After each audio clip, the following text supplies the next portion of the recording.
In this video lesson, I will take you through the Scrum framework as defined in the Scrum Guide 2020 version. Scrum is a simple framework defined by Ken Scaber and Jeff Sutherland. And over the years, it has gone through multiple revisions. And the Scrum Guide 2020, which was released in November 2020, is the latest version. So I'm not adding anything, nor I'm deleting anything. This explanation given in the video is as per the Scrum Guide 2020. Thank you.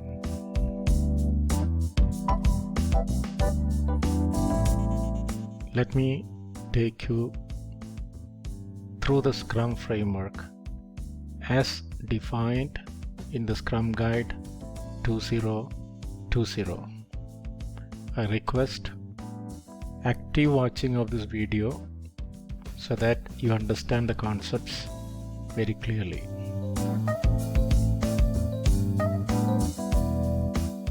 The topics we'll be covering in this video are the Scrum Definition, Scrum Theory, Scrum Values, Scrum Team, the Scrum Events, and the Scrum Artifacts. Scrum Definition. It is a very lightweight framework. The Scrum Guide itself is 13 pages. That is an indication of the lightness of this framework. It helps people and teams and organizations to generate value, adaptive solutions to complex problems, purposefully incomplete. When we say purposefully incomplete, Scrum is just a wrapper and it can accommodate any best practice. For example, earned value management is a best practice in the predictive project management.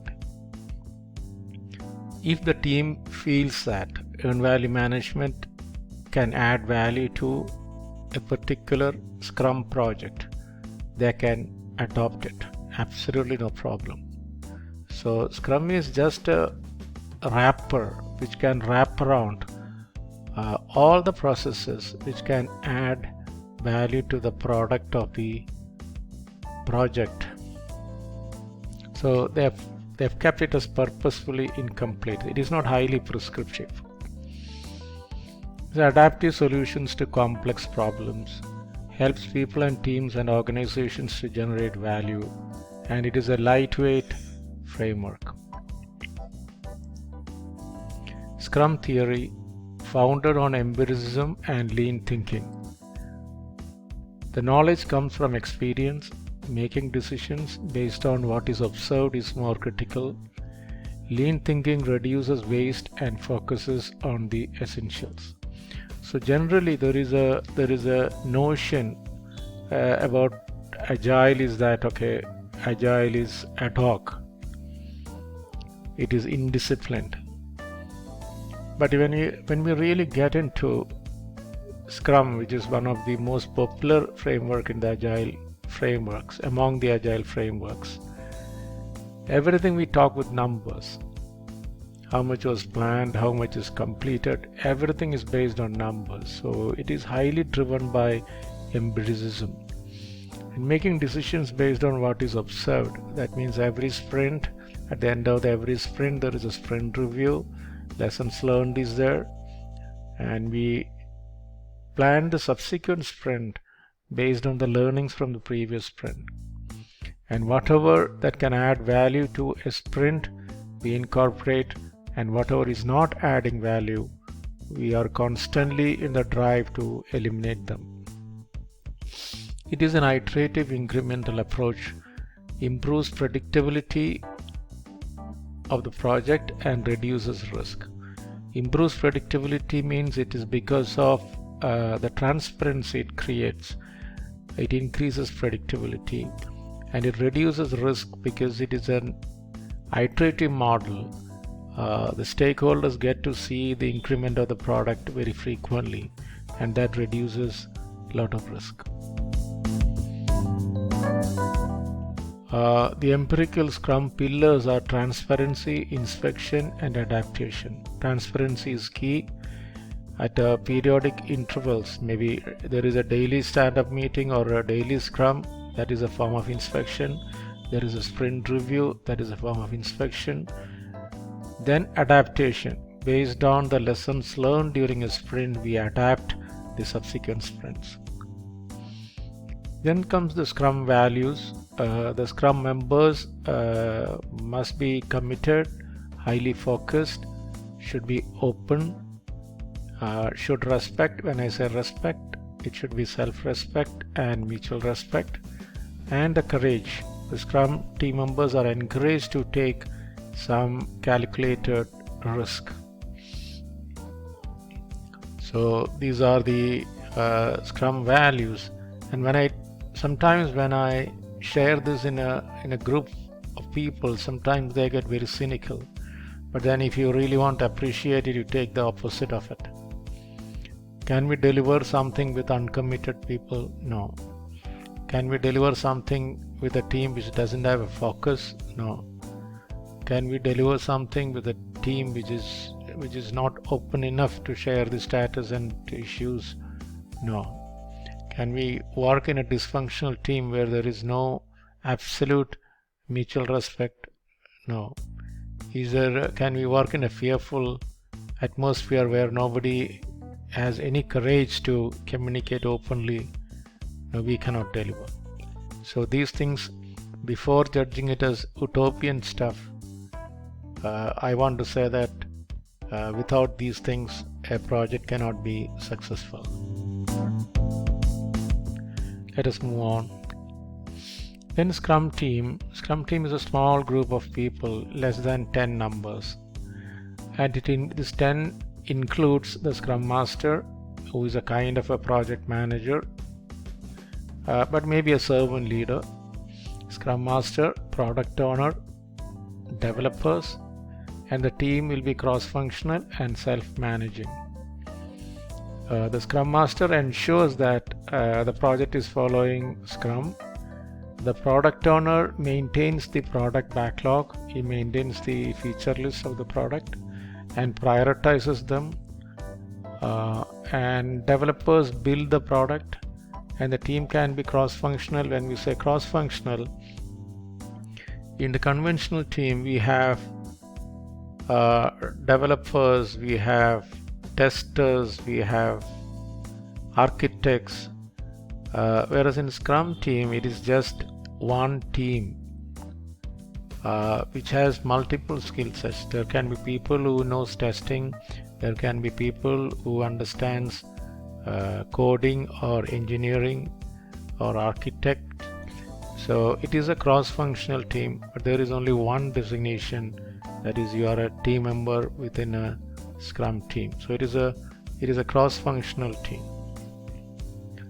because we don't create departments within the team. We don't create sub-teams within the team, because the team size itself is only 10, so it is just one team. And self-managing means it is a self-organizing team. The team decides how to do the work. Nobody is going to tell them how to do it. The team themselves decide how to do their work. And the Scrum team is responsible for all product related activities. They are responsible for stakeholder collaboration, verification of the work done, maintenance of the work done, and operations and experimentation and any other. And the Scrum team has a collective responsibility. If a particular iteration fails, the responsibility is on to the full team. And if a particular iteration is successful also, it is the team takes the credit.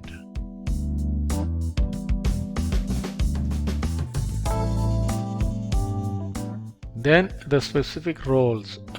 Developers within a Scrum team, they create a plan for the sprint backlog. They're responsible for instilling quality by adhering to a definition of done. This is very, very important. Definition of done is nothing but the acceptance criteria. So before you start working on something, the acceptance criteria must be defined and understood by all the stakeholders. That is a key criteria to be successful in a Scrum team. That is known as definition of done. There should be absolute clarity on the definition of done for every work we are doing. Adapting their plan each day toward a sprint goal.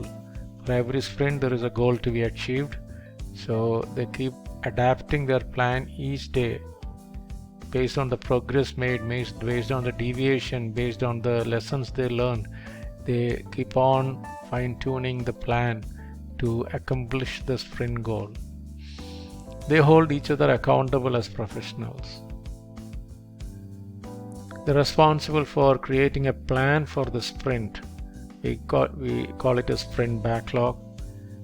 Instilling quality by adhering to definition of done, adapting their plan each day toward a sprint goal, and holding each other accountable as professionals.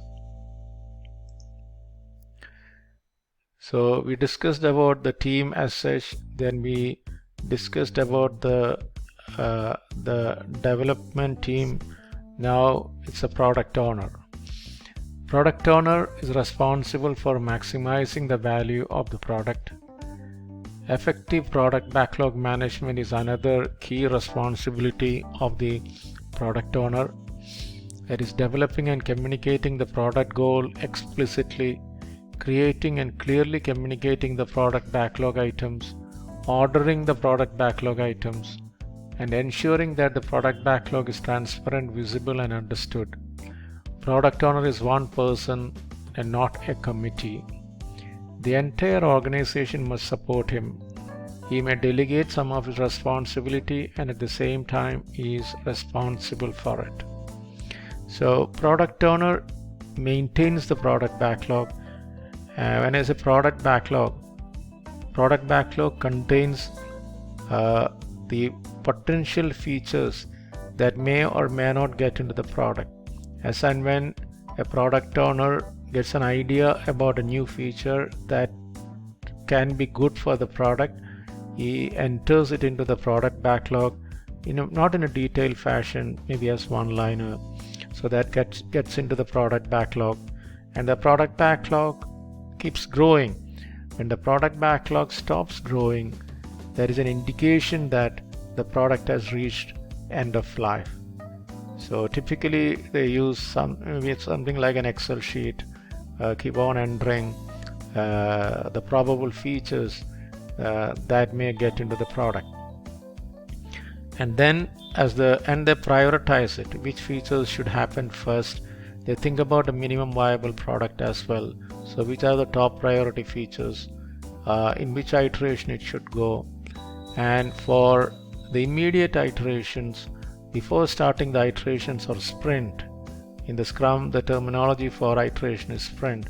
So before starting the sprint, they would have elaborated this product backlog into fully blown details. In the agile world, they call it as user stories, but then there is no mentioning of user stories in the Scrum guide. You can use whatever you want. It can be user stories, it could be use case diagrams, it could be drawings, it could be data flow diagrams. It is up to the team to decide. That's why the Scrum is not completely defined. Consciously they have kept it open so the team can decide. So there is a product backlog. The backlog items has to be prioritized. It must be elaborated before taking up for production. So how to elaborate it, the team can decide.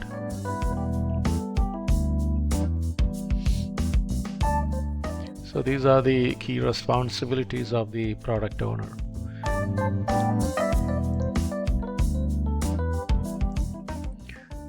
Then the Scrum Master, yes, the main role of the Scrum Master is to create that Scrum environment, because always the product may, when you implement Scrum new, there is always a tendency to get it derailed. So we'll start with Scrum, and after some time it will not be Scrum, it will become something else.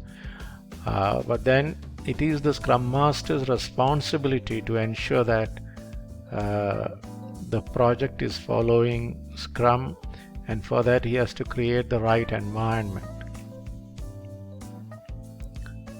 The environment we are seeking here is the product owner orders the work for solving a complex problem into a product backlog.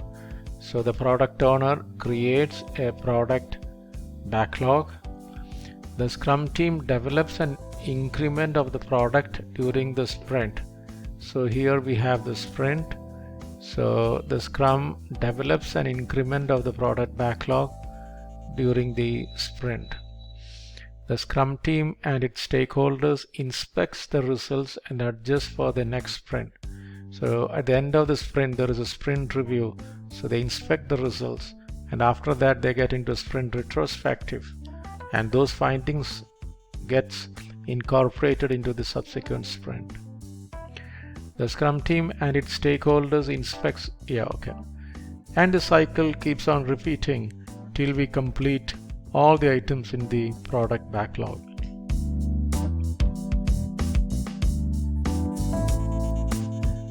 Scrum Master is accountable for establishing Scrum as defined in the Scrum Guide.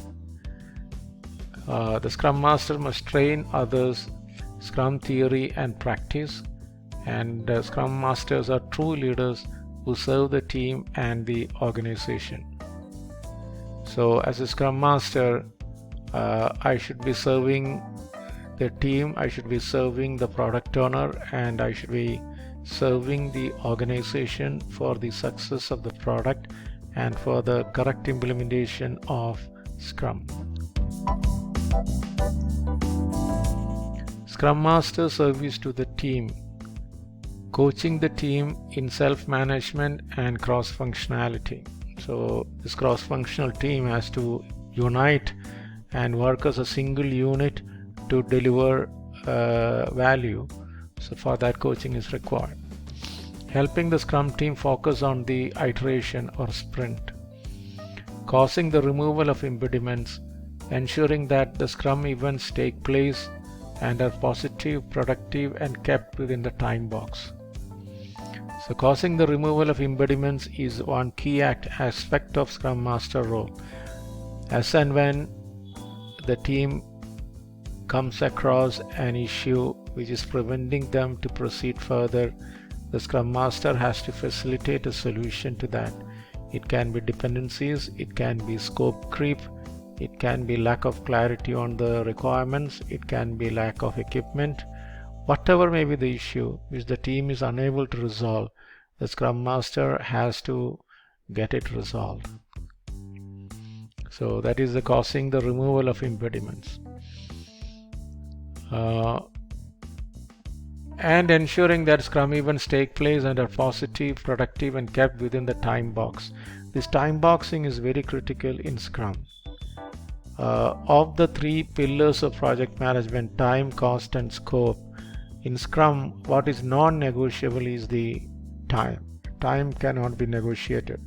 If we say a planning meeting is 4 hours meeting, it should get over in 4 hours time. If you say a daily Scrum or the daily stand-up meeting is for 15 minutes, it should get over in 15 minutes time. If the sprint is planned for 30 days, it must get over in 30 days time. Maybe you would not have completed the scope planned, but still on the 30th day, it is a hard stop for the sprint. So these things must be ensured by the Scrum Master. And continuous coaching to the team, orientation to the senior management, part of role of a Scrum Master. So the Scrum Master who doesn't have conviction on Scrum, that is a big risk to the project. Then Scrum Master service to the product owner. Find techniques for effective product goal definition. Find techniques for effective product backlog management. helping the team understand the need for clear and concise product backlog definitions, helping to establish empirical product planning, and facilitating stakeholder collaboration. Very often, the product owners can be non-technical. They are good in their functional knowledge, can be excellent, but when it comes to technology and tools, they need not be very strong. In those scenarios, the Scrum Master should work along with the product owner to make things happen, to prioritize features, to sequence them. There is a major role. There is a great synergy between Scrum Master and the product owner.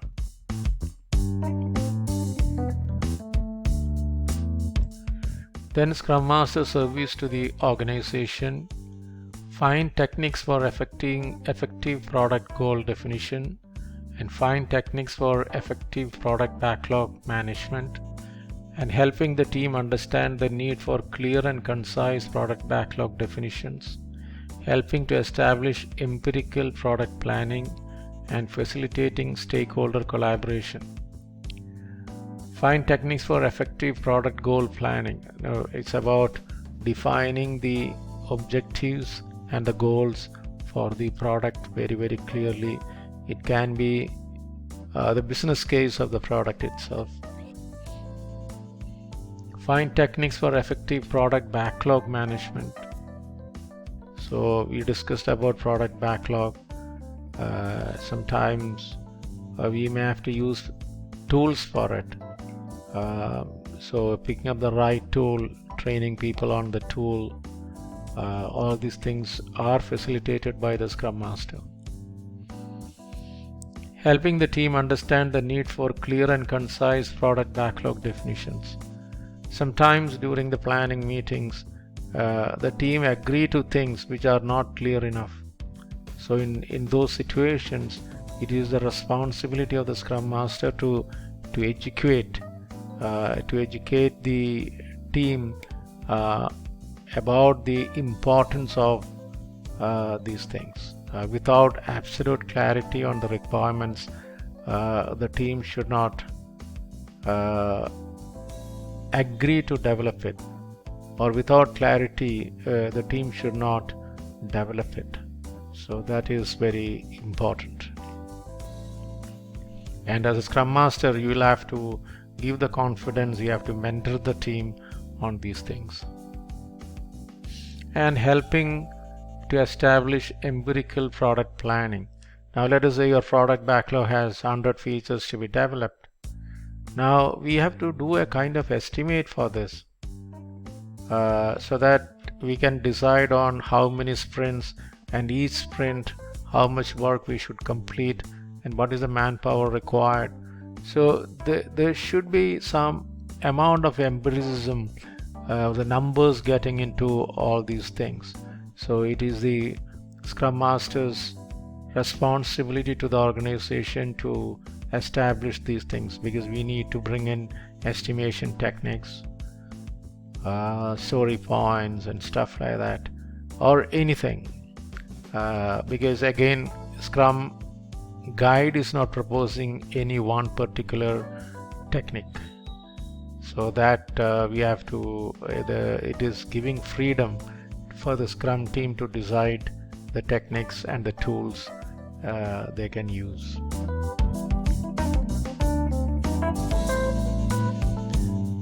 Then, so we discussed about the roles of the product owner, we discussed about the roles of the development team, and we discussed about the roles of the Scrum Master. We discussed the roles of the Scrum Master to the development team, to the organization, and to the product owner. Now let us get into the Scrum events. The main event is the sprint. So sprint is considered as the heartbeat of Scrum. Within the sprint, ideas are turned into value. Fixed duration event, less than 30 days.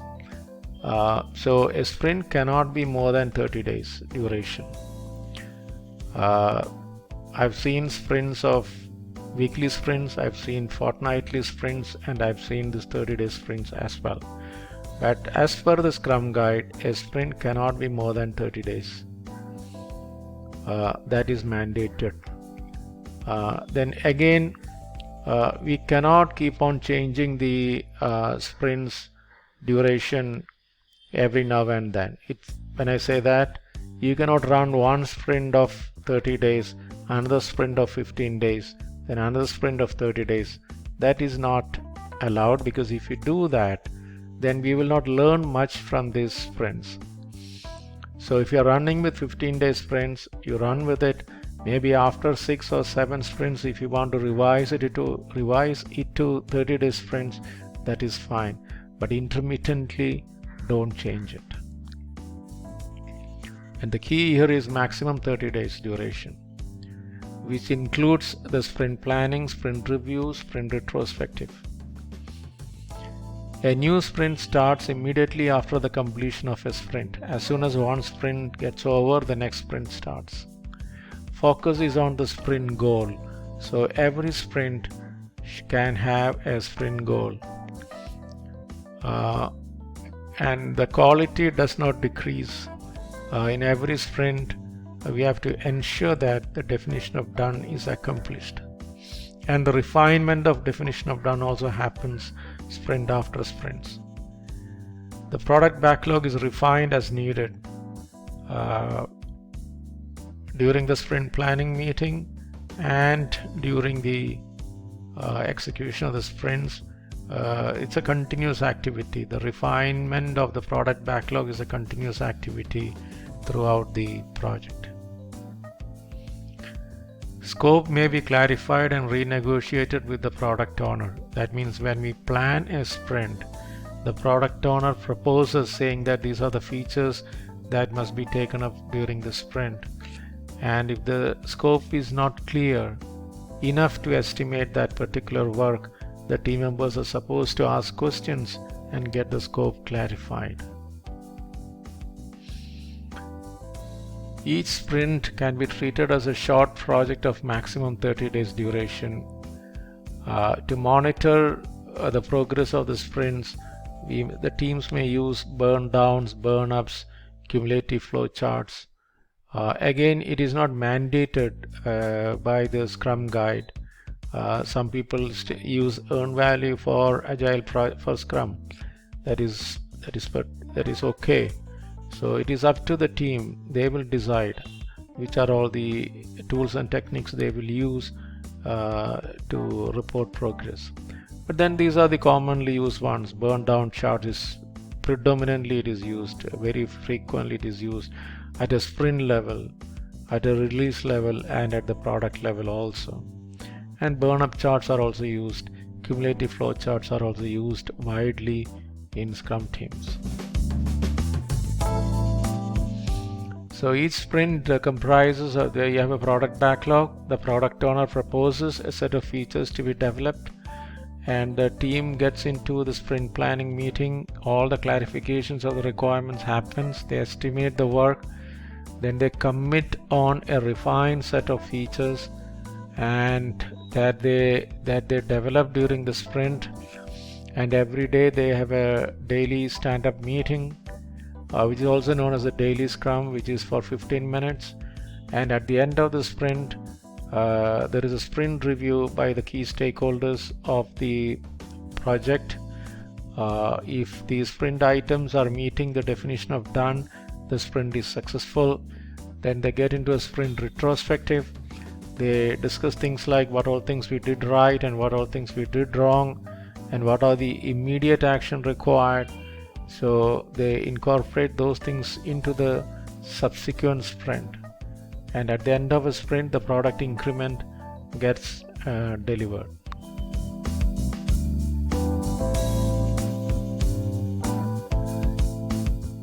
Then the first event, that is the sprint planning meeting. It lays out the work to be performed in the sprint. So during the sprint planning meeting, the product owner proposes a set of features that he wants to be developed during the sprint. The team clarifies it, asks their questions, bring in clarity. So it is a collaborative planning by the team, and they ask questions like why this sprint is valuable, what is the value this sprint must be delivering. So we come out with a sprint goal. So no point in doing lot of discrete things. No point in developing lot of features halfway through. So every sprint, if it can deliver a concrete value, then it is better. So we have to define the goal of the sprint so that all the features that is taken up within the sprint, cumulatively it will deliver that value. For example, within a sprint, now if I'm saying let us do all the features pertaining to user management, so at the end of it I deliver that user management feature, then the customer gets value out of it. He can start using the user management module. So always we define the sprint goal in such a way that it delivers value to the customer. Then during the sprint planning meeting, the goal is defined, then what can be done during the sprint, that is also discussed and finalized. How will the chosen work get done during the sprint? The team decides it, and decompose the product backlog into smaller pieces of work that can be completed in 1 to 2 days. So that means during the planning meeting, first half that gets into deciding what all features that can be done during the sprint, and the second half of the planning meeting, the team decomposes those features into activities that can be completed in 1 day's time. Each task, it should not run for more than 1 day. In exceptional cases, maybe 2 days, not more than that. But always we should strive for that 1 day. A task should get over in a day's time. That is the thumb rule prescribed by Scrum Guide. So that your burn down chart, the sprint burn down chart, will see some movement. Some tasks will get over, some tasks will get carried forward. So if you have a task which runs for 10 days, then the burn down chart will not show a deviation for 10 days. So the whole sprint itself is for 30 days. So here we need smaller tasks to monitor and control it effectively. The output of the sprint planning meeting is the sprint goal, the product backlog items selected for the sprint, plan for delivering them together, all these things together form the sprint backlog.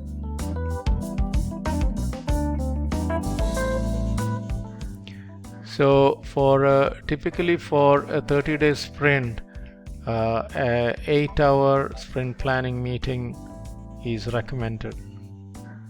And if the duration of the sprint is lower than 30 days, sometimes we will be able to complete a sprint planning meeting faster as well. But then based on my experience, so far I've never seen a sprint planning meeting getting over in less than 4 hours time. Even if the sprint duration is 1 week, still it is going to take 4 hours time minimum. But what is recommended is even for a 30-day sprint, the sprint planning meeting should get over in 8 hours time.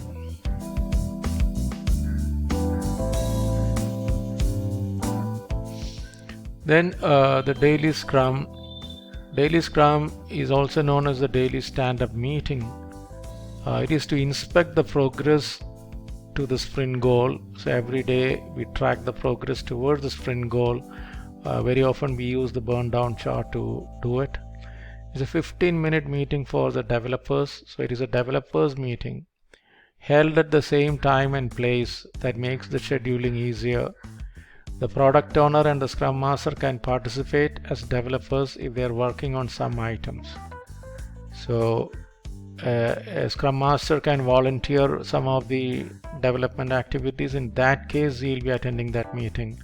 Similarly, product owner also, if he has volunteered for some work within the sprint, he can participate in the capacity of developers, not wearing the hat of a product owner and Scrum Master, because this is the meeting of the development team. This is the developers meeting.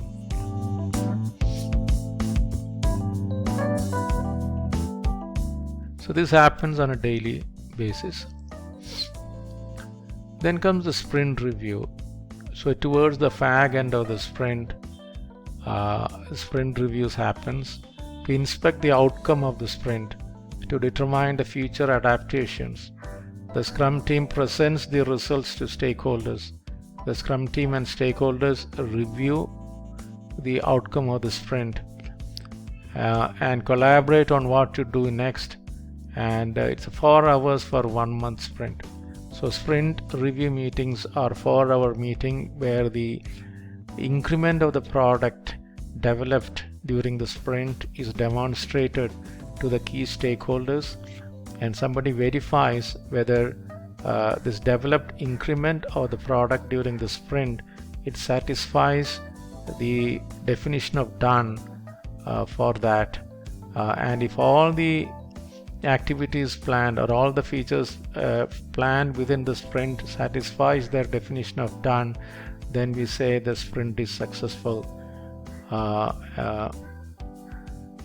and we collaborate on what to do next. Some discussion on what can we do next, that also happens in the sprint review meeting. But again, it is not the detailed sprint planning meeting. That should happen only in the next sprint. So it will take approximately 4 hours for a 1 month sprint. If the duration of the sprint is lower, then the sprint review meeting duration also can be lower.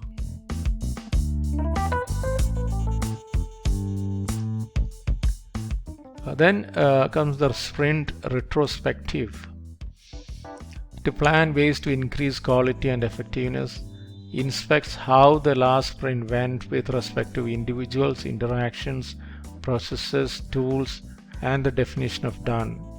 What went well and why, and what went wrong and why, and how the problems were and were not solved. So 3-hour meeting for 30 days sprint identifies the most helpful changes to improve effectiveness. The most impactful improvements are addressed as soon as possible. So retrospective is a kind of lessons learned meeting which happens at the end of every sprint. It runs for 3 hours for 30 days sprint, and the team discusses about what all things we did right, what all things could have been done better, and what all things we should be doing immediately in the subsequent sprints. So these things are discussed in detail so that the corrective actions can be implemented in the subsequent sprint. Very often we say that success and failure of a sprint doesn't matter as long as we learn from a sprint and incorporate the corrective actions in the subsequent sprint. If that doesn't happen, then what will happen is sprint after sprint you will fail. So that will be very dangerous for the sprint. So the sprint retrospectives and the incorporation of the lessons learned in the subsequent sprint is very, very important for the successful delivery of the product on time.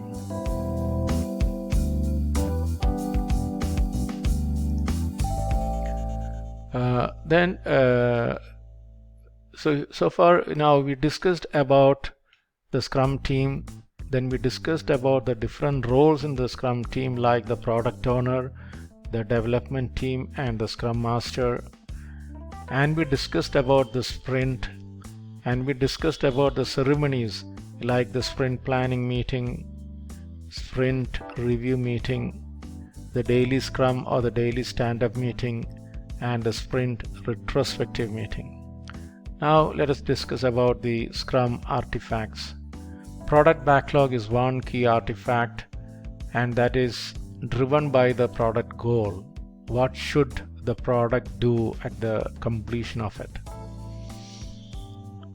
So based on that goal, the product backlog should get fine-tuned and ordered and refined.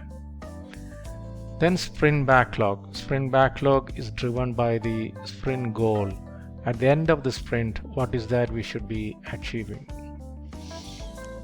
Then sprint increment. It is about the work we are completing within the sprint.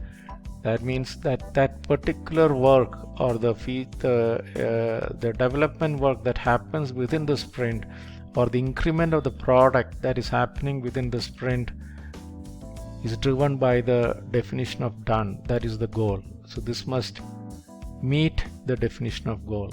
So product level goals, the product backlog entries are aligned to the product level goals. Sprint backlog entries are aligned to the sprint goal, and the work performed within the sprint are aligned to the definition of done. So we discussed about the Scrum environment. We discussed about the contents of the Scrum guide. We discussed about the different roles within the Scrum, product owner, Scrum Master, and the development team. We discussed about the cross-functional teams.